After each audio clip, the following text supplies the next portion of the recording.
Hoje nós vamos estudar Marcos, capítulos 13, 14, 15 e 16. Capítulo 13 de Marcos. Jesus fala sobre a destruição do templo. Quando Jesus estava saindo do templo, um dos seus discípulos lhe disse: Mestre, veja que beleza de pedras e de edifícios. Mas Jesus lhe disse: Você está vendo esses grandes edifícios? Pois eu vos digo que nenhuma pedra será deixada sobre a outra. Todas elas serão, então, derrubadas. Jesus fala sobre as perseguições. Quando Jesus estava sentado no Monte das Oliveiras, em frente ao templo, Pedro, Tiago, João e André foram falar com ele em particular. Diga-nos quando essas coisas vão acontecer. Quais serão os sinais que mostrarão que essas coisas estão prestes a se cumprir? Jesus então começou a dizer-lhes: Tenham cuidado para que ninguém os engane. Muitas pessoas virão em meu nome e dirão: Eu sou ele, e enganarão então muita gente. Não se assustem quando ouvirem sons de batalhas ou notícias de guerra. Essas coisas têm que acontecer, mas ainda não será o fim. Digo isso porque uma nação fará guerra contra outra, um país atacará outro.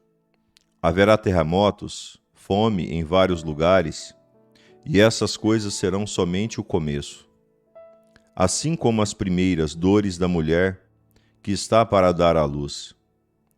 Vocês precisam ter cuidado. Serão presos e levados aos tribunais, e serão espancados nas sinagogas. Também terão de comparecer perante governadores e reis por minha causa, a fim de dar testemunho sobre as boas novas. E isso acontecerá porque as boas novas devem ser proclamadas primeiro em todas as nações. Quando vocês forem presos e levados aos tribunais, não se preocupem antes do tempo com o que irão dizer. Naquele momento digam que lhes for dado, pois não serão vocês que estão falando, mas sim o Espírito Santo. Irmãos entregarão a seus irmãos para serem mortos. Pais entregarão seus próprios filhos. Filhos se levantarão contra seus pais e os matarão. Vocês serão odiados por todos por causa do meu nome, mas aquele que se manter firme até o fim será salvo.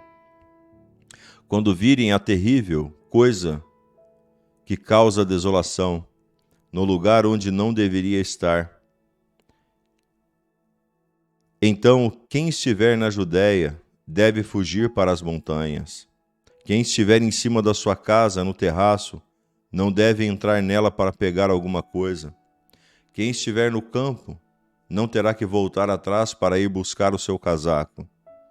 Ai das mulheres que estiverem grávidas ou amamentando nessa época. Orem para que isso não aconteça no inverno, porque o sofrimento daqueles dias será tal como nunca aconteceu desde o princípio, quando Deus criou o mundo até agora. E nunca mais acontecerá se o Senhor não tivesse então abreviado naqueles dias. Ninguém poderia sobreviver, mas ele abreviou aqueles dias por causa dos escolhidos, que ele então selecionou. E se alguém lhe disser, olhe, aqui está o Cristo, ou ainda, ali está ele, não acreditem. Digo isso porque falsos cristos e falsos profetas aparecerão, e eles farão milagres e maravilhas com a intenção de, se possível, enganar até o próprio povo escolhido de Deus. Portanto, tenham cuidado. Eu estou lhes avisando com antecedência. Jesus volta como Filho do Homem.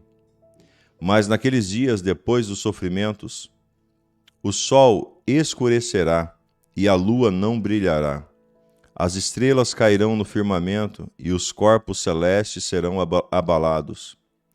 E então o Filho do Homem será visto vindo nas nuvens com muito poder e glória.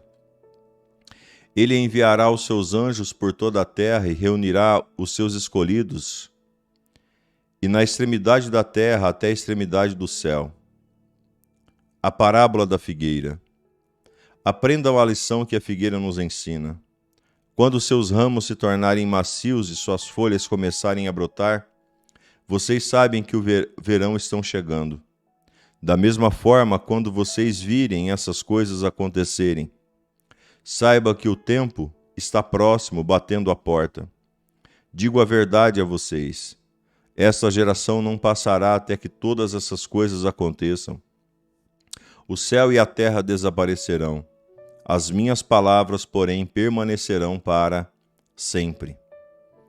O dia e a hora. A respeito daquele dia ou daquela hora, ninguém sabe, nem os anjos no céu, nem o Filho, mas somente o Pai. Portanto, tenham cuidado. Estejam sempre alertas, pois ninguém sabe quando a hora vai chegar.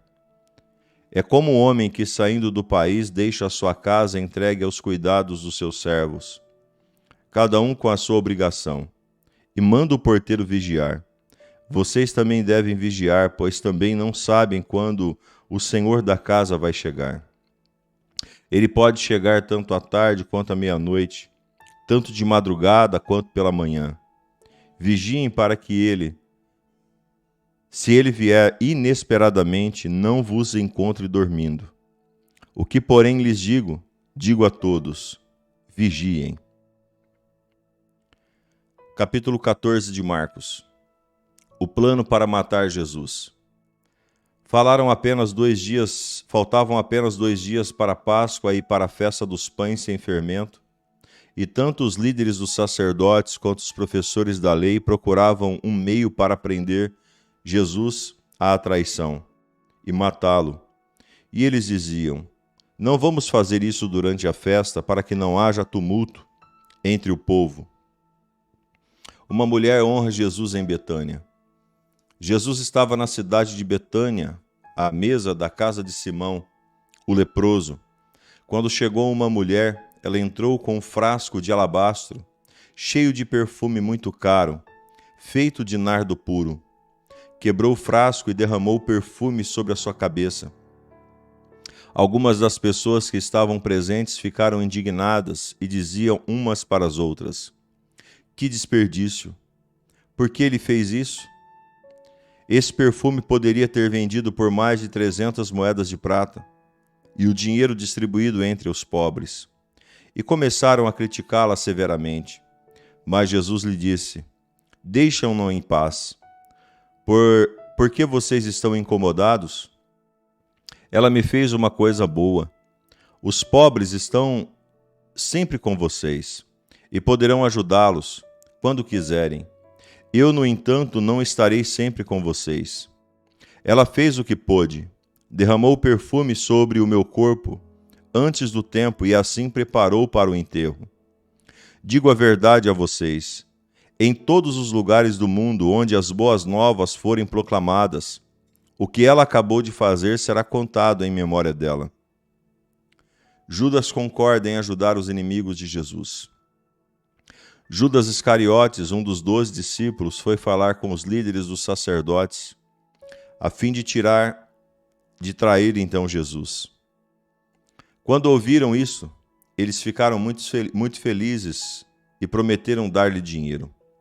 Assim Judas começou a proclamar uma boa notícia, uma boa oportunidade para trair então a Jesus. Os preparativos para a Páscoa. No primeiro dia da festa dos pães sem fermento, quando o cordeiro da Páscoa era sacrificado, os seus discípulos lhe perguntaram: onde quer que nós prepararemos a janta para a Páscoa? Jesus então, chamando 2 dos seus discípulos, disse-lhes: vá até a cidade. Lá um homem que estará carregando um jarro de água se encontrará com vocês. Sigam-no e digam isto ao dono da casa onde ele entrar. O mestre pergunta: onde fica a sala na qual eu e meus discípulos podemos comer o jantar da Páscoa? Ele lhes mostrará uma sala grande, toda mobiliada e pronta, no andar de cima da casa. Façam ali os preparativos para nós. Os discípulos partiram e foram para a cidade e encontraram tudo exatamente como Jesus lhes tinha ordenado, e prepararam então a Páscoa. Jesus fala sobre o seu traidor. Quando anoiteceu, Jesus e seus 12 discípulos foram até lá, e quando estavam à mesa jantando, disse-lhe: Digo a verdade a vocês, um de vocês que come comigo me trairá. E eles começaram a ficar tristes e a dizer-lhe, um após o outro: Por acaso sou eu? Mas Jesus lhe disse: É um dos 12, um que molha o pão no prato comigo. O Filho do Homem vai partir, assim como está escrito a respeito dele. Mas ai daquele que por quem o Filho do Homem será traído. Seria melhor que ele nunca tivesse nascido. A ceia do Senhor. Quando estavam então comendo, Jesus pegou o pão, deu graças e deu, depois partiu e deu aos seus discípulos, dizendo: Tomem, isso é o meu corpo. Em seguida, Jesus pegou o cálice, deu graças a Deus e o passou aos seus discípulos, e todos beberam dele. Então Jesus lhe disse: Isto é o meu sangue, o sangue que sela a aliança entre Deus e o meu povo, derramado em favor de muitos. Digo a verdade a vocês: eu nunca mais beberei vinho, até que o dia de beber do novo reino de Deus. Em seguida, cantaram um hino e foram todos para o Monte das Oliveiras. Jesus disse que os seus discípulos vão abandoná-lo. Jesus disse a todos: Vocês pararão de crer em mim, pois as Escrituras dizem: Eu matarei o pastor e as ovelhas fugirão.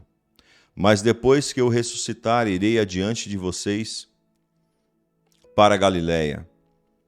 Pedro, porém, lhe disse: Mesmo que todos abandonem a fé, eu nunca abandonarei. Então Jesus lhe disse: Digo-lhe a verdade, hoje, nesta mesma noite, antes mesmo que o galo cante pela segunda vez, você me negará 3 vezes que me conhece. Pedro, entretanto, insistiu, dizendo: Eu nunca negarei que o conheço, nem mesmo que eu tenha que morrer com o Senhor. E todos os outros disseram a mesma coisa. Jesus ora sozinho. Depois todos foram a um lugar chamado Getsêmani. Jesus disse aos seus discípulos: Sente-se aqui quando eu oro. E levou Pedro, Tiago e João com ele. Jesus começou a sentir-se angustiado e aflito, e então disse aos 3: Como estou extremamente triste. Fique aqui e vigiem comigo.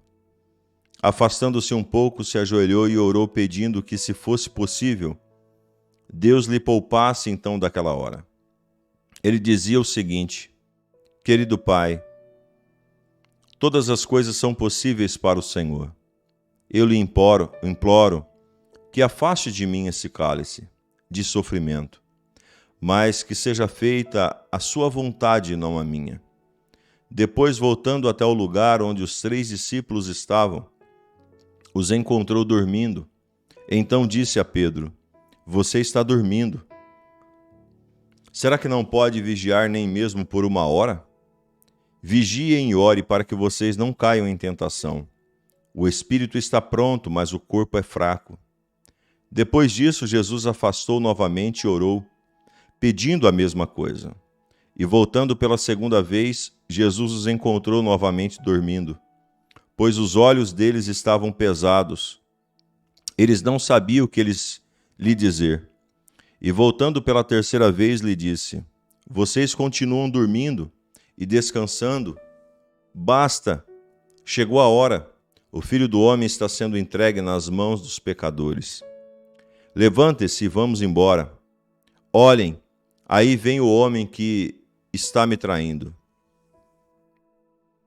Jesus é preso. E nesse mesmo instante, enquanto Jesus estava ainda falando, Judas, um dos 12, apareceu. Muitos homens, armados com espadas ou com pedaços de paus, o acompanhavam. Eles tinham sido enviados pelos líderes dos sacerdotes, pelos professores da lei e pelos líderes. O traidor tinha combinado um sinal com eles, dizendo: Aquele que eu beijar no rosto é ele. Prendam-no e levem-no com segurança. Assim que Judas chegou, se aproximou de Jesus e disse-lhe: Mestre, e o beijou no rosto. Então os homens que estavam com Judas pegaram a Jesus e o prenderam. Um dos homens que estava ali puxou a espada e feriu o servo do sumo sacerdote, cortando-lhe a orelha. Jesus então lhe disse: Por que vocês vieram com espada e pedaços de pau para me prender como se eu fosse algum bandido? Eu estava com vocês todos esses dias ensinando no templo, e vocês não prenderam? Mas isso está acontecendo porque as Escrituras têm se cumprido. Então todos os discípulos o abandonaram e fugiram. O jovem que seguia Jesus. Um jovem que seguia Jesus estava usando somente um lençol para cobrir então o seu corpo. Eles tentaram agarrá-lo pelo lençol, mas ele, largando o lençol, fugiu completamente nu. Jesus diante do Conselho Superior. Jesus foi levado ao sumo sacerdote e todos os líderes dos sacerdotes, líderes e professores da lei, se reuniram. Pedro tinha seguido de longe até chegar ao pátio do palácio do sumo sacerdote e estava sentado com os guardas perto do fogo, se aquecendo.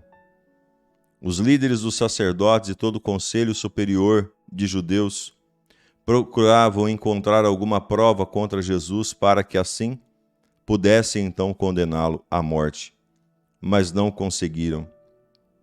Muitas pessoas testemunhavam mentiras contra ele, mas os depoimentos não eram coerentes. Então alguns homens se levantaram e testemunharam mentira contra eles, dizendo: Nós o ouvimos dizer o seguinte: Eu destruirei o templo, feito por mãos humanas, e em 3 dias construirei outro, que não será feito por mãos humanas. Nem assim o testemunho deles era coerente. O sumo sacerdote se levantou, então, diante de todos e perguntou a Jesus: Você não vai responder nada? Não vai se defender das acusações que estão sendo feitas contra você? Jesus, no entanto, permaneceu calado, não respondendo nada. O sumo sacerdote se dirigiu novamente a ele e perguntou: É verdade que você é Cristo, o Filho do Deus bendito? E ele lhe respondeu: É verdade. E vocês verão o Filho do Homem sentado ao lado direito do Todo-Poderoso, vindo com as nuvens dos céus. O sumo sacerdote, então, rasgando as suas roupas, disse: Será que ainda precisamos de mais provas? Vocês ouviram esse insulto contra Deus. O que vocês acham? E todos o julgaram réu de morte. Algumas pessoas começaram a cuspir nele e cobrir o seu rosto, e dar-lhe murros, e a dizer-lhe: Revela-nos quem lhe bateu. E os guardas o pegaram e bateram nele. Pedro nega conhecer Jesus. Pedro ainda estava sentado no pátio quando uma das mulheres que trabalhava para o sumo sacerdote chegou. Quando ela viu Pedro se aquecendo, olhou bem para ele e disse: Você também estava com Jesus de Nazaré. Mas ele negou, dizendo: Eu não o conheço. Não sei do que você está falando. E saiu para o corredor. Logo depois disso, o galo cantou. Mas quando aquela mulher viu ele lá, começou a dizer que estavam perto: Este homem é um deles. E novamente Pedro negou que conhecia Jesus.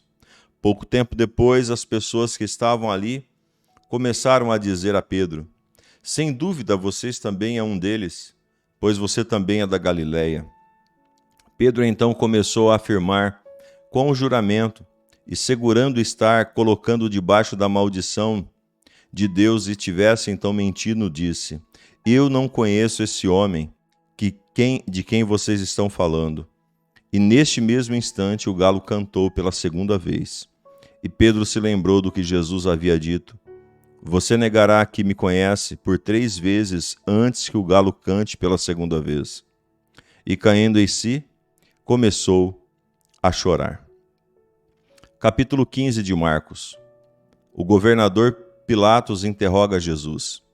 Assim que amanheceu, os líderes dos sacerdotes, os líderes, os professores da lei e todo o conselho superior dos judeus chegaram a uma decisão.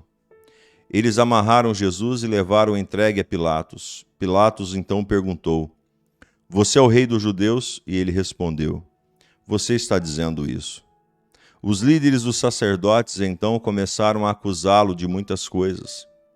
Pilatos tornou a perguntar: Não vai responder nada? Veja quantas acusações estão sendo feitas contra você. Mas mesmo assim Jesus não respondeu e Pilatos ficou muito admirado. Jesus é condenado. Durante a festa da Páscoa, Pilatos tinha o costume de soltar um dos prisioneiros, qualquer um que o povo então escolhesse. Havia entre os prisioneiros um homem chamado Barrabás. Ele e os outros revolucionários tinham sido presos por terem matado várias pessoas durante o tumulto. A multidão se ajuntou e começou a pedir que Pilatos fizesse como de costume. Pilatos então lhe perguntou: Vocês querem que eu solte o rei dos judeus? Pilatos disse isso porque sabia que, por inveja, os líderes dos sacerdotes tinham entregado então a Jesus.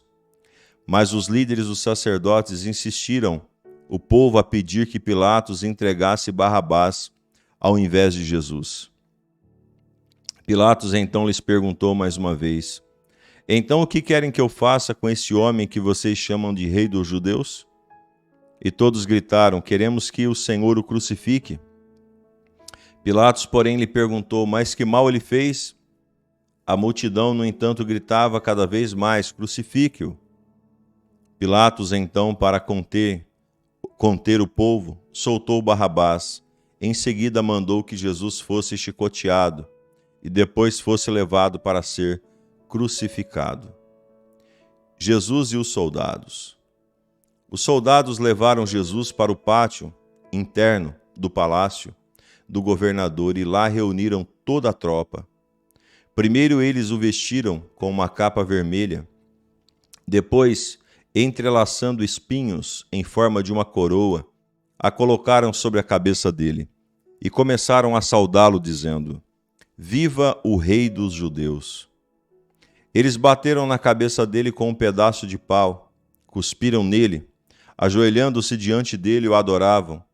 Depois de terem zombado dele, tiraram a capa vermelha dele e o vestiram com sua própria roupa. Em seguida, levaram para fora para ser crucificado. Jesus é crucificado. No caminho, eles encontraram um homem chamado Simão, da cidade de Cirene. Ele era pai de Alexandre e de Rufo. Estava vindo do campo quando os soldados o obrigaram a carregar a cruz de Jesus. Eles levaram Jesus até um lugar chamado Gólgota, que quer dizer lugar da caveira, e lhe ofereceu vinho misturado com mirra para beber, mas ele não aceitou. Eles o crucificaram e depois dividiram as suas roupas entre si, tirando a sorte com todos, para saber qual seria a parte de cada um. Eram 9 horas da manhã quando crucificaram a Jesus. Um pouco acima da cabeça de Jesus, pregaram na cruz uma tabueta, onde estava escrito como acusação: o Rei dos Judeus. Crucificaram-no com 2 ladrões, um à sua direita e outro à sua esquerda. As pessoas que passavam por ali faziam pouco dele e, sacudindo a cabeça, dizia: Ele não disse que ia destruir o templo e que ia construí-lo de novo em 3 dias? Então que desça da cruz e se salve. Os líderes dos sacerdotes e professores da lei também caçoavam dele, dizendo uns aos outros: Salvou outros e não consegue salvar a si mesmo. Desça da cruz agora o Cristo, o Rei de Israel, para que vejamos então e possamos acreditar. E até os que foram crucificados com ele o insultavam. A morte de Jesus. Ao meio-dia, uma escuridão cobriu a terra, que permaneceu escura por 3 horas.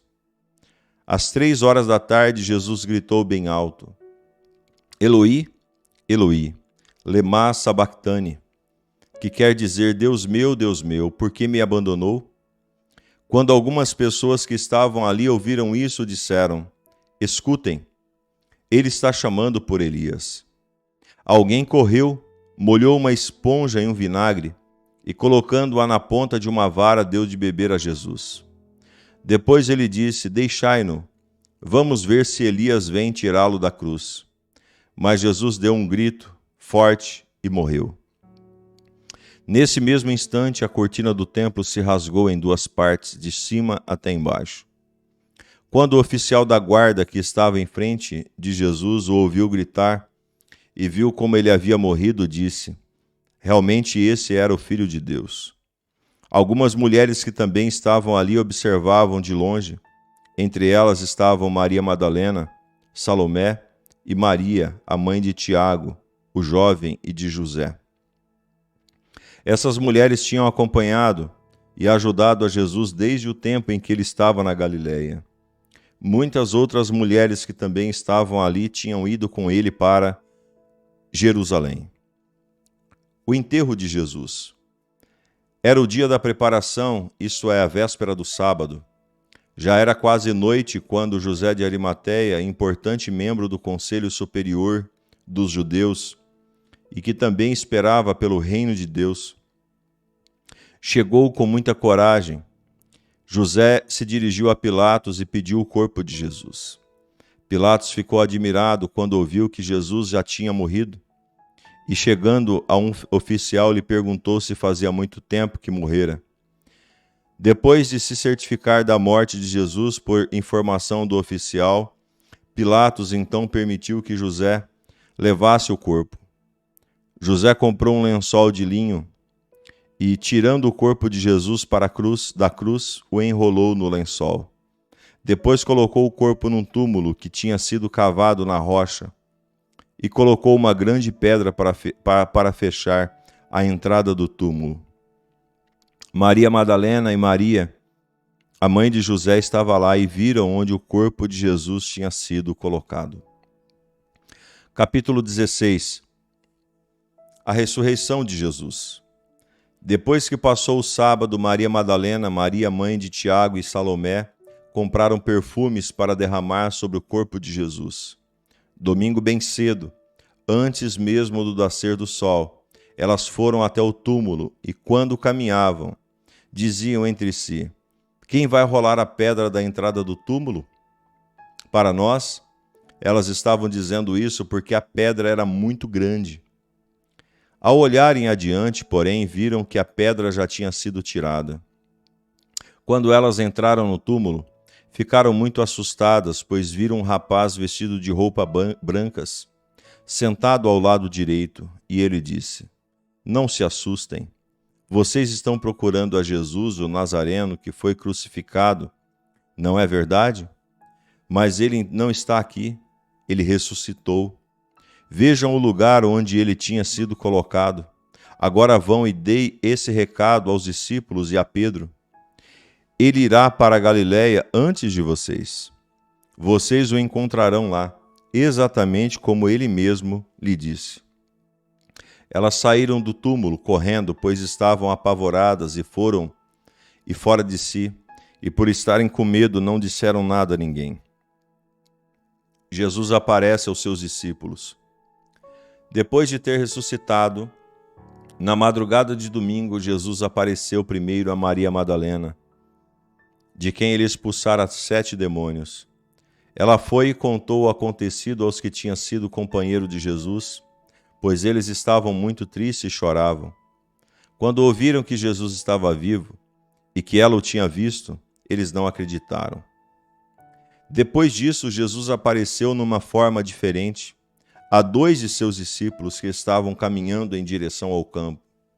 Eles voltaram e contaram aos outros discípulos, mas esses novamente não acreditaram no que eles disseram. Mais tarde, Jesus apareceu aos 11 discípulos enquanto estavam comendo. Ele os repreendeu na frente pela falta da fé e pela sua teimosia, pois não tinham acreditado nas palavras daquele que Jesus tinha ressuscitado. Ele lhes disse: Apanhem-se por todo o mundo, espalhem-se por todo o mundo e anuncie as boas novas a todas as pessoas. Deus salvará aquele a quem crer e for batizado, mas Deus condenará aquele que não crer. Esses sinais hão de acompanhar aqueles que creem. Em meu nome expulsarão os demônios, falarão novas línguas, se pegarem em cobras e em serpente, não beberem então e beberem algum veneno, nada lhes fará mal. Eles colocarão as mãos sobre os enfermos e eles serão curados. Jesus é levado para o céu. Depois de ter lhes dito todas essas coisas, Jesus foi levado ao céu e se sentou à direita de Deus. Os discípulos então partiram e anunciaram a mensagem por todos os lugares. O Senhor os ajudava e confirmava o que eles lhe diziam, realizando por meio de sinais milagrosos. Lemos Marcos capítulo 13, 14, 15 e 16. Eu quero nesse momento orar com você e pedir a bênção de Deus para a sua vida, para a sua casa e para a sua família. Pai, nós te agradecemos por esse momento, por mais essa oportunidade que o Senhor nos dá, pelo nível de conhecimento, de sabedoria, de revelação que o Senhor mostra para cada um de nós. Ajuda-nos a avançar, ajuda-nos a romper e a ultrapassar cada barreira e cada dificuldade, em nome do Senhor Jesus. Pai, eu te peço que o Senhor abra, Senhor, as comportas dos céus. Derrama, Senhor Deus, de uma bênção especial sobre a vida, sobre a casa, sobre a família, sobre a história de cada um dos seus filhos, pelo poder da tua palavra, e que a sua misericórdia se estabeleça em nós. Em nome de Jesus, amém e amém. Que Deus abençoe a sua vida, que Deus abençoe a sua casa, que Deus abençoe a sua família. Se você ainda não é inscrito aqui no meu canal, aproveite nesse momento para se inscrever, ative o sininho para receber todas as notificações, deixe o seu like e nos comentários você vai dizer: hoje é o dia do meu milagre, tá bom? Compartilhe esse estudo com outras pessoas e vamos ajudá-los a chegar mais perto do Senhor. Fiquem todos com Deus. Até a próxima, em nome de Jesus.